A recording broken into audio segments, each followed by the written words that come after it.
Bonjour à tous, j'espère que vous avez passé un agréable week-end. Bienvenue pour la quotidienne du 15 mars. Au sommaire aujourd'hui, à Gland, la nouvelle église sort de terre. Commencée en juin, l'église se voit désormais dotée d'une poutre centrale, pièce maîtresse du bâtiment. On en parle avec Bernard Chevalet, président du comité de pilotage. En sport, le BBC Nyon a fait durer le suspense, mais sera bel et bien en demi-finale de la Coupe Suisse. Les Nyonnais ont tout donné face à Boncourt en quart de finale vendredi soir au Rocher. Retour sur le match en compagnie d'Alexandre Caporal.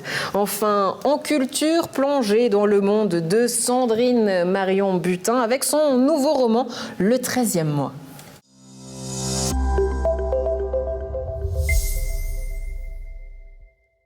À Gland, la construction de la nouvelle église avance. Commencée en juin dernier, l'église se voit désormais dotée d'une poutre centrale, pièce centrale du bâtiment. On en parle avec vous, Bernard Chevalet, bonjour. Bonjour madame. Merci beaucoup d'être avec nous. Vous êtes le président du comité de pilotage. Alors vous êtes revenu de vacances et là, enfin, vous avez pu revoir cette église, même si vous l'avez quittée très peu de temps. Qu'est-ce que vous en dites là, comme ça, à votre retour ?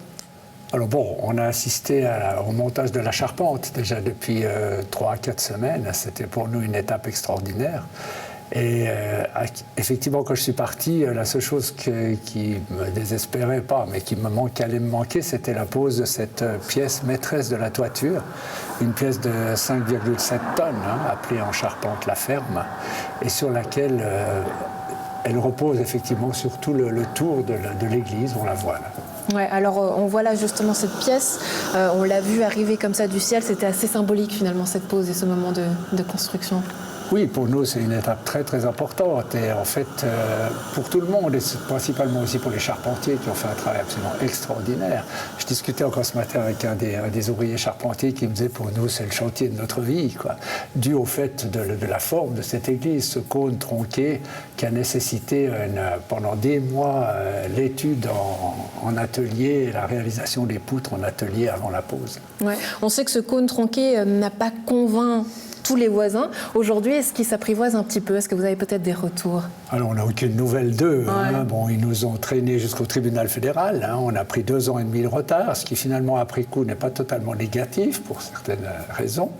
Mais bon, ce qui les ennuyait surtout, c'est d'avoir quelque chose devant leurs yeux, alors qu'ils avaient une vigne avant. Ma foi, c'est comme ça. Bon, on n'en saura pas plus.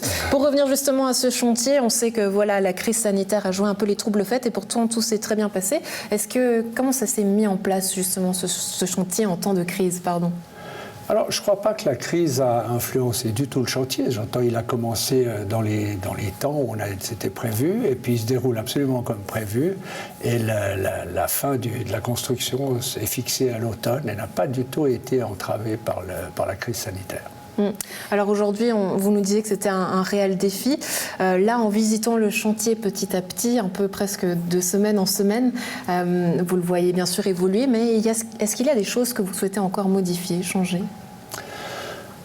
Non, actuellement, il n'y aura pas de modification majeure. Bon, bien sûr, des tas de détails à régler, ça c'est sûr, mais tout est prévu actuellement. La façade est prévue, c'est en ordre, le matériau est commandé, ce sera donc une façade en métal, en zinc. Tout l'intérieur est prévu, l'aménagement intérieur est prévu.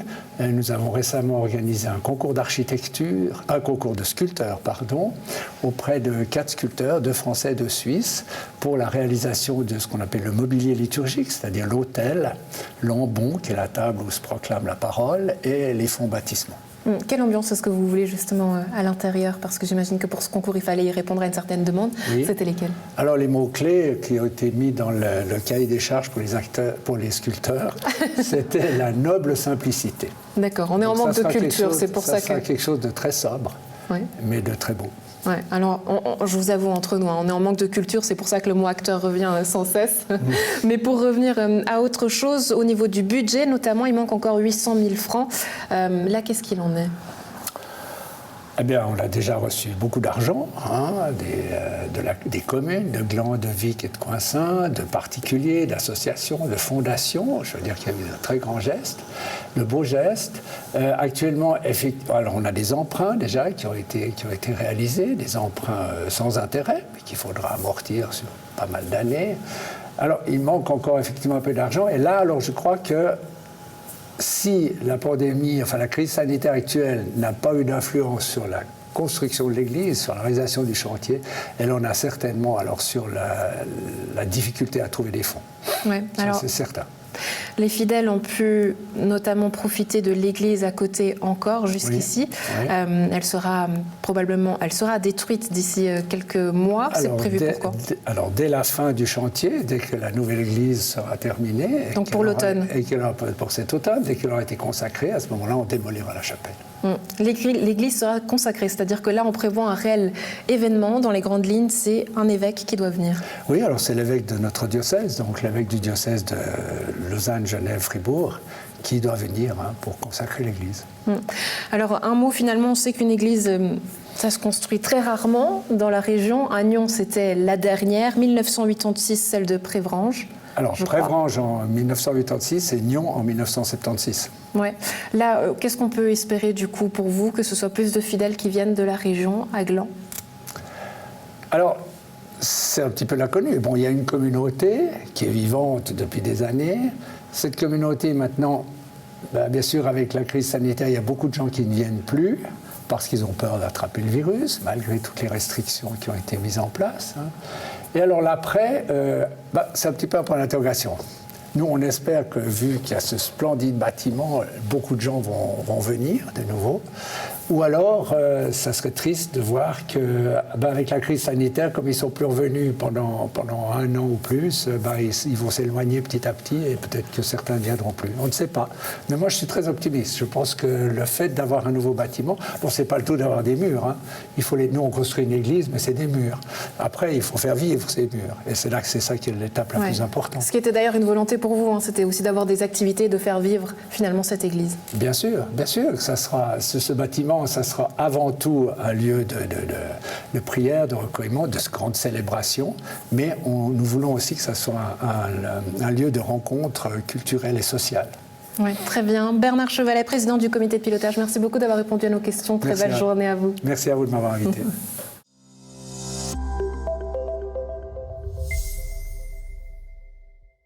Le bébé Seignon a fait durer le suspense, mais il sera bel et bien en demi-finale de la Coupe Suisse. Les Nyonnais ont tout donné face à Boncourt. C'était vendredi soir au Rocher, en quart de finale donc de la Coupe. Ils se sont finalement imposés in extremis en fin de prolongation. Le score est de 97 à 95. Retour sur ce match cardiaque avec l'entraîneur Alain Attala. Bonjour Alain. Bonjour. Et avec le joueur Malay Ndoye. Salut Malay. Salut. Alain, je l'ai dit, match cardiaque effectivement.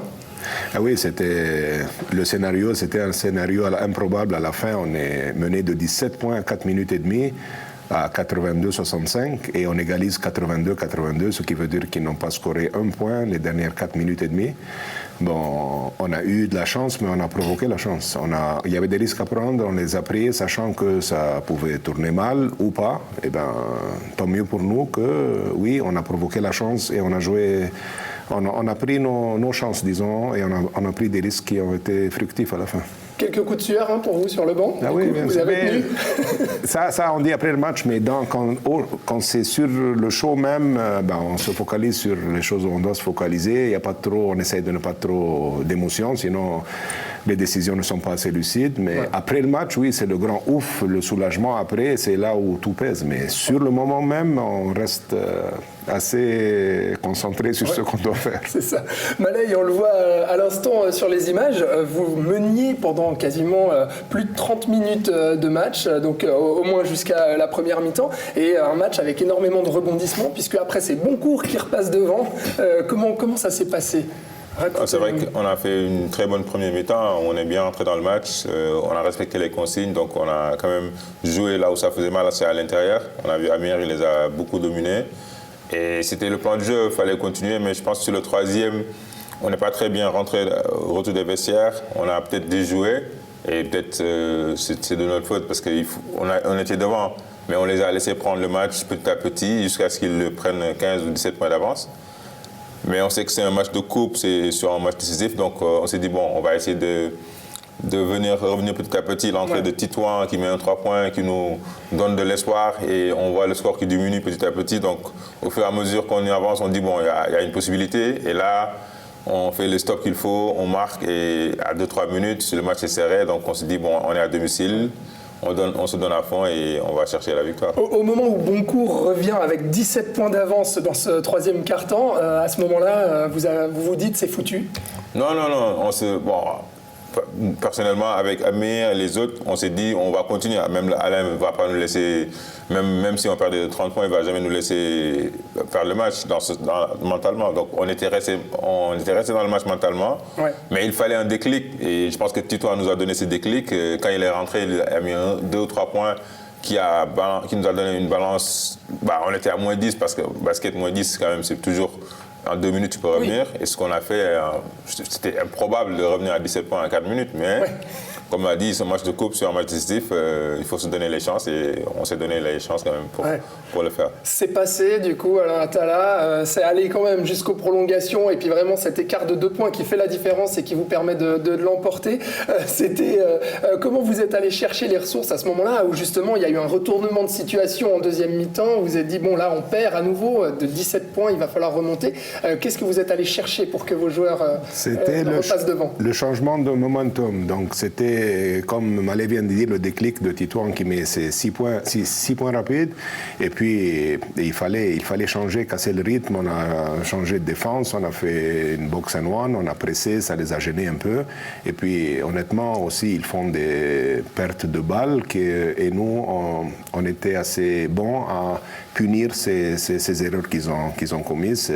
C'est un match où nous, on doit, les dernières 4 minutes, on était dans un trou, on devait sortir. Et la première chose pour sortir du trou, c'était d'arrêter de creuser. Donc d'arrêter de faire des creusets dans le sens de... Quand eux, ils ont pris cette avance, c'était balle perdue de notre côté, rebond offensif, donc on a limité les dégâts. Et puis de nouveau, on a provoqué la chance et ça a payé. Vous saviez que ça allait être dur de battre Boncourt. On sait que c'est une équipe qui est très forte aussi en championnat en ce moment, que vous alliez avoir donc quelques difficultés. Mais justement, vous vous êtes dit, il y avait peut-être une pression de cette Coupe Suisse, des quarts de finale. Malay, est-ce que tu as senti justement une ambiance différente au niveau du groupe, de se dire, ce match-là, il ne faut pas qu'on le laisse passer? Non, c'est vrai que c'est une très belle opportunité parce que jouer une demi-finale de Coupe n'était pas donné. On se rappelle, il y a des équipes quand même qui étaient mieux classées que nous, qui sont éliminées déjà. Pour nous, à domicile, recevoir Boncourt, on sait que c'est une équipe quand même qu'on peut battre parce qu'on a les moyens de les battre. Et ils ont fait un très bon match contre Genève. Donc ils étaient confiants en venant ici. Même, je me rappelle, ils avaient dit dans un article qu'ils se voyaient déjà en demi-finale contre Genève. Pour eux, c'était fait, quoi. Voilà, donc nous aussi, c'est quelque chose aussi, on a quand même de la fierté. En venant au match, on s'est dit, ils ne vont pas juste venir faire le match et aller jouer contre Genève. Il fallait les challenger, quoi. Bien sûr. Et donc, nous, on s'était dit, nous aussi, on veut jouer la demi-finale. Et voilà, on l'a montré, même si on a eu des hauts et des bas, au final, c'est nous qui gagnons. Alors, du coup, Malay mentionne Genève. Genève sera donc l'adversaire de ces demi-finales de la Coupe Suisse. Ça semble compliqué quand même, il faut être réaliste, puisque Genève est l'équipe numéro 1. Et puis là, d'ailleurs, dimanche soir, qui a remporté le titre de champion de SB League, ça paraît compliqué, Alain Attala? Oui, bien sûr, il faut être réaliste. Ils sont archi-favoris. Contre Boncourt, aussi, retournant sur Boncourt était les favoris, c'est ce qu'on s'est dit dans le vestiaire, mais ce n'est pas toujours les favoris qui gagnent. Mais on sait que Genève sera archi-favori. Et juste pour retourner sur le match de Boncourt, comme Malay a dit, le déclic, c'était Titouan qui met... Mais je pense qu'il y a une autre action qui a fait beaucoup de bien. C'est Malay qui se plonge sur une balle. Et ça a donné, je pense, vraiment, ça a boosté le spirit de l'équipe. Mais ça a vraiment pesé, je pense, toutes ces petites actions qui font que le momentum change. C'est ça, donc la surprise peut être créée finalement en demi-finale. De nouveau, l'équipe est archi-favori, c'est l'équipe la meilleure en Suisse, l'équipe la plus complète. C'est important aussi que les joueurs prennent du plaisir de jouer cette demi-finale. C'est pas chaque jour qu'on est en demi-finale. Prendre du plaisir ne veut pas dire ne pas être sérieux. Prendre du plaisir, c'est vraiment enjoy the moment. On joue contre une équipe archi-favoris, c'est sur 40 minutes, oui, ils sont favoris. S'il y a des paris, je ne sais pas les odds sont combien, mais nous, on va pour jouer, il n'y a aucun match où on va pour perdre le match, donc on va essayer de gagner. Et ce qui se passe, le moment que tout le monde a laissé tout sur le terrain, je ne peux pas demander plus. Bien sûr. On a parlé donc de cette Coupe Suisse. La demi-finale contre Genève, ce sera samedi soir, sauf erreur, c'est ça Non, ce n'est pas encore la demi-finale, n'est pas encore, elle n'est pas encore agendée. Confirmée, n'est pas agendée. Nous, samedi prochain, on reprend le tournoi. Donc les prochains matchs, il y a tous ces matchs de troisième étape. Et puis, en vue des playoffs, je sais que ça va être compliqué, Malay, de se qualifier pour le bébé Seignon, de se qualifier pour ces playoffs. En tout cas, les chances se sont beaucoup réduites avec les derniers matchs que vous avez perdus, notamment contre Lugano dernièrement, qui fait qu'aujourd'hui, mathématiquement, c'est encore possible, mais les probabilités sont faibles. Oui, tout à fait. Si on regarde le classement et les matchs de victoires et défaites, bon, c'est vrai que ça se complique, mais on va le regarder différemment. Je pense qu'on va les prendre match après match. C'est ce qu'on s'était dit pour la deuxième phase de saison. Depuis notre victoire contre Bâle, on a dit, bon, le prochain match, c'est Lugano, c'était le plus important. On a joué un match correct, on a eu quand même des trous où ça nous a un peu fait mal. Mais ce sont des choses qu'on travaille tous les jours pour essayer de l'améliorer. Et le prochain match qu'on s'était focalisé, c'était au Boncourt, et on l'a fait. Donc le prochain sera Neuchâtel, avec cette mentalité un par un, un après l'autre. Voilà, et on verra à la fin le bilan final. Ouais. C'est comme ça qu'on peut, parce qu'on ne peut pas se focaliser sur les autres, on peut se focaliser que sur nous, ce qu'on va faire, et c'est ça qui va déterminer si on aura une chance ou pas de faire les playoffs.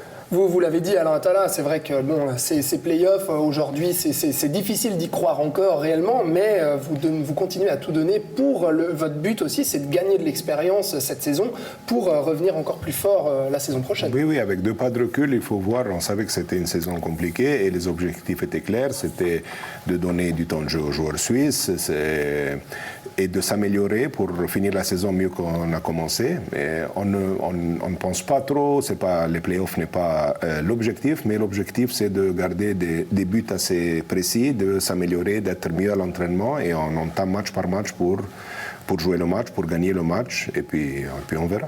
C'est ce qu'on vous souhaite en tout cas. Merci beaucoup d'avoir été avec nous, Malay Ndoye et Alain Attala, donc respectivement joueurs et entraîneurs au bébé Seignon. Et puis on croise les doigts pour cette demi-finale contre Genève.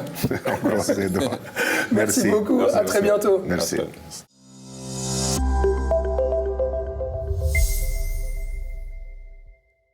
Plongée dans le 13e mois de Sandrine Marion Butin avec nous sur le plateau. Bonjour. Merci beaucoup d'être avec nous. Alors, c'est l'histoire de Mathieu, chercheur en physique quantique à l'EPFL, qui voit son quotidien bouleversé à la suite de nombreuses catastrophes naturelles qui touchent de plein fouet son environnement direct. Ça nous dit un petit peu quelque chose. Absolument. Ouais. Alors, l'idée était déjà là avant le Covid, soyons francs. Qu'est-ce que vous vouliez en faire de ce livre ? J'avais envie de réveiller un peu les consciences, je crois, de ne pas prendre les choses qu'on a aujourd'hui pour acquises, et justement peut-être d'avoir un respect par rapport à notre planète, tout bêtement, peut-être une prise de conscience un peu écologique, et puis un respect par rapport aux autres, en fait, où je trouvais qu'on était dans un... Enfin, je le trouve toujours d'ailleurs, qu'on est dans un monde où on est très centré sur nous-mêmes. On est pris dans le stress quotidien et puis qu'on n'a plus tellement le temps de vivre. Et puis, l'idée de ce 13e mois, c'est un peu une grosse remise en question sur notre manière de vivre, surtout dans les pays occidentaux, et développés. Alors, je sais que dans vos ouvrages, il y a toujours une recherche du réel, des recherches que vous faites. Jusqu'où est-ce que vous êtes allé dans ce livre ? Alors, forcément, on parle d'un chercheur de physique à l'EPFL. Donc là, vous êtes plongé dans le personnage d'un physicien ? Oui, je me suis plongée un petit peu dans des recherches de physique quantique parce que c'est quelque chose qui me fascine, qui me passionne et en même temps qui me dépasse. Et voilà, mon chercheur en physique quantique, Mathieu, fait des tests sur une fourmilière, et puis mes recherches m'ont amené effectivement à ce que ça ressorte, que ça existe vraiment. On fait des tests sur les fourmilières qui sont visiblement douées d'énergie quantique, et on peut le capter, on peut le prouver, et puis j'ai trouvé ça très intéressant en fait de voir un tout petit insecte comme ça doué d'autant de facultés. Ouais. Alors c'est votre 3e ouvrage. Oui. Finalement celui-ci vous l'avez vécu comme un exutoire, c'est ça ? Un peu. Et puis l'idée elle m'est venue en 2018. J'ai commencé à rédiger septembre 2019. Donc j'étais vraiment à bout touchant quand on a été touché par le Covid, la première vague là, il y a une année. Et je me suis dit mais c'est quand même incroyable. On a eu cette mise à terre, il n'y a plus d'avion, il n'y a plus rien, tout est fermé, on est coupé du monde. Enfin, et ça a fait tellement écho à ce que j'étais en train d'écrire, à ce que j'ai raconté dans ce livre. Bon, on ne parle pas d'un virus dans ce livre, mais le parallèle a été fait parce qu'il y a un moment donné dans le livre où je passe en revue tout ce qui se passe sur la Terre. Et on vit à peu près la même chose aujourd'hui avec cette épidémie mondiale, quoi. Donc voilà, j'ai fait ce parallèle parce que pour moi, c'est un peu lié. Ouais. Alors bon, évidemment, on ne va pas vous raconter toute l'histoire. Je vous avoue que je suis à la moitié puisque je l'ai pris avec moi ce week-end à la montagne. Tout de suite, on est dedans. Tout de suite, on a envie d'en savoir plus. Plusieurs personnages aussi autour. Qu'est-ce que vous recherchez? Il y a toujours un aspect aussi un peu psychologique derrière ces personnages ou pas? Ils ont chacun leur trait de caractère. Ils sont tous un peu moi, en fait, quelque part. Et en fait, c'est un peu mes amis imaginaires. Je me lie à eux, je suis liée à eux, je vis cette histoire avec eux. Psychologique, oui, peut-être un peu, parce qu'il y a une part de réflexion, je pense qu'on a tous, sur notre manière de vivre, notre prise de conscience, nos remises en question. Et voilà, c'est vrai qu'il y a peut-être un peu un exutoire. Ouais. Alors, vous avez choisi de nous en lire un passage, le chapitre de Baptiste. Oui, merci. Il leva la tête vers sa compagne. Son visage se transforma. Des grimaces déformaient ses traits. Il ouvrit la bouche, mais aucun son n'en sortit.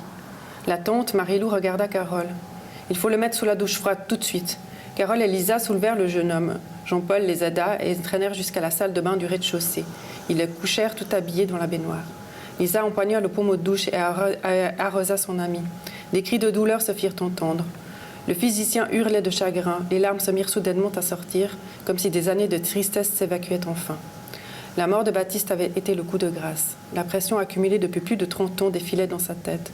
Toutes les injustices vécues refaisaient surface, toutes les trahisons, la mort de son père, de son chien, ses premiers amours déçus, tout se mélangeait. Puis les rires, les voyages, les moments de complicité avec Baptiste revenaient dans sa mémoire. Chaque instant de leur partage refaisait surface comme on regarde un album photo. Des années d'amitié condensaient dans la fumée du temps passé. Il ne réalisait pas que c'était fini, que les souvenirs seraient tout ce qui resterait. Plus de nouvelles aventures, plus de nouveaux rires, plus d'histoire, plus de partage, plus d'espoir. Ça s'appelle Le 13e mois, vous le trouvez évidemment en librairie. Sandrine, qu'est-ce que vous avez appris de vous, puisque vous nous avez dit que c'était finalement un peu de vous dans tous ces personnages? Je vois que j'ai grandi, je vois que j'ai mûri, je vois mon évolution au fil des années, que je ne suis plus la même aujourd'hui qu'à 30 ans.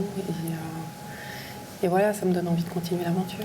Continuer l'aventure aussi d'écriture parce qu'un 4e est en cours. Oui, je ne m'arrête pas. Je profite, donc l'inspiration est là et le 4e est en cours. Je pense, moi j'ai déjà écrit 100 pages, donc on est bien. On se réjouit de découvrir la suite. Sandrine Marion Butin, merci beaucoup d'avoir été avec nous. Merci Andrea. Belle journée. Merci.